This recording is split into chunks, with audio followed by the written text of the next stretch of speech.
И во последниот месец од ланската година државната статистика пресмета раст на трошоците за живот за над 4%. Цените на мало во маркетите се зголемени за 3,6%. Според статистичарите, повторно најмногу трошоци граѓаните од семејниот буџет имаат за набавка на храна и безалкохолни пијалаци.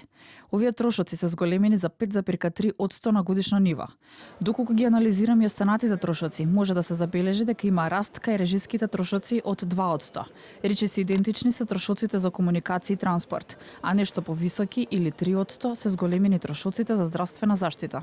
Зголемувањето на инфлацијата во декември 2025 година во однос на ноември 2025 е резултат на зголемувањето на трошоците на живот во следните групи: транспорт за 5,8%, рекреација и култура за 0,8%, здравје за 0,7%, мебел, куќнина и одржување на домаќинствата за 0,5%, ресторани и хотели 0,4%, домување, вода, електрика, газ и други горива 0,2%. Разновидни стоки и услуги, алкохолни пијалоци, тутун, наркотици за 0,1%.